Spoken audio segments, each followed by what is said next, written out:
जब भी चुनाव आते हैं या देश में कोई बड़ा मुद्दा उठता है तो असदुद्दीन ओवैसी की जुबान से वही पुरानी हिंदू विरोधी राजनीति झलकने लगती है। अब उन्होंने उत्तर प्रदेश के मुख्यमंत्री योगी आदित्यनाथ पर हमला करते हुए कहा कि योगी के पूर्वजों ने आजादी की लड़ाई नहीं लड़ी। लेकिन सवाल यह है, क्या ओवैसी के खुद के पूर्वजों ने आजादी की लड़ाई लड़ी? क्या ओवैसी कभी भारत की एकता और विकास की बात करते हैं? क्या उनकी पूरी राजनीति सिर्फ धर्म के इर्द गिर्द नहीं घूमती है? योगी आदित्यनाथ ने यूपी में कानून व्यवस्था सुधारी, विकास को रफ्तार दी और जनता के लिए काम किया।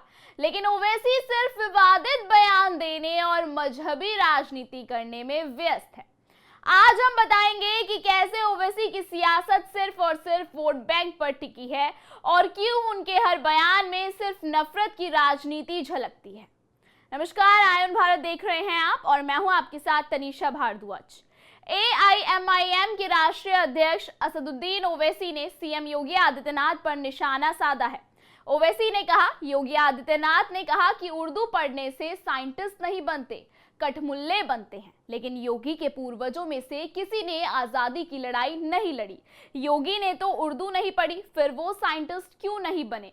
ये RSS के लिए है कि आर्यंस भी बाहर से आए, कोई यहाँ से है तो वो ट्राइबल्स और ट्रिविडियंस हैं। योगी को नहीं मालूम है कि उर्दू देश की आजादी की जुबान है। बीजेपी एक मजहब, एक जुबान, एक तहजीब, एक लीडर के तौर पर ही देखती है।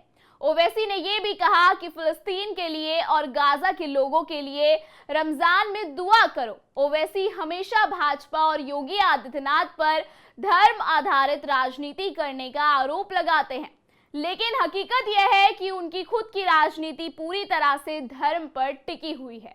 योगी आदित्यनाथ की बात करें तो उन्होंने उत्तर प्रदेश में अपराध पर नकेल कसने, कानून व्यवस्था सुधारने और विकास को गति देने का काम किया है।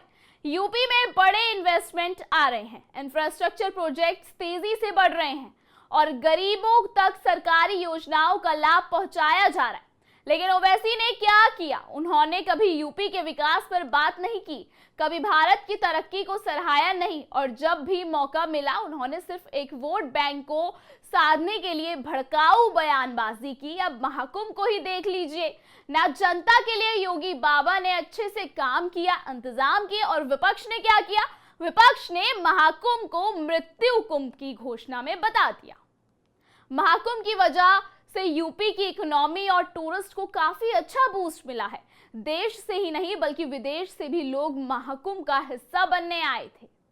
ओवैसी अक्सर ये कहते हैं कि भाजपा एक मजहब, एक जुबान, एक तहजीब की राजनीति करती है, लेकिन क्या उन्होंने कभी अपने गिरेबान में झांक कर देखा है? क्या ओवैसी ने कभी हिंदू शरणार्थियों, कश्मीरी पंडितों या देश के अन्य अल्पसंख्यकों की समस्याओं पर आवाज उठाई? क्या उनका हर बयान सिर्फ धार्मिक आधार पर समाज को बांटने वाला नहीं होता? जब भी कोई राष्ट्रीय मुद्दा आता है, ओवैसी की राजनीति भारत की एकता और अखंडता से अलग दिशा में क्यों चली जाती है भैया? दिल्ली में विधानसभा इलेक्शन में ओवैसी ने काफी कुछ गलत कहा और जीत का भी दावा किया था, लेकिन जनता ने सिरे से उनकी राजनीति को खारिज कर दिया। ये पहली बार नहीं है जब ओवैसी ने इस तरह का विवादित बयान दिया है। उनकी पूरी राजनीति धर्म और जाति के नाम पर समाज को बांटने की रही है। जब देश के नेता भारत को आगे ले जाने की बात कर रहे हैं, तब ओवैसी सिर्फ पुराने जख्म कुरेदने और समुदाय के बीच नफरत फैलाने में लगे हुए हैं। सवाल यह उठता है कि क्या ओवैसी के बयान सिर्फ चुनावी राजनीति तक सीमित है? ओवैसी को जवाब देने की जरूरत नहीं है, क्योंकि जनता सब देख रही है।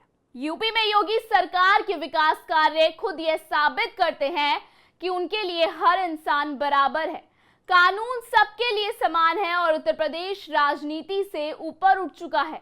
ओवैसी जैसे नेता कितनी भी कोशिश कर ले, लेकिन भारत की जनता अब नफरत की राजनीति को नकार चुकी है। फिलहाल हमारी स्पेशल रिपोर्ट में इतना ही। लगातार इस तरीके की खबरों को देखने के लिए बने रहिए आयन भारत को और आयन भारत को सब्सक्राइब करना ना भूलें।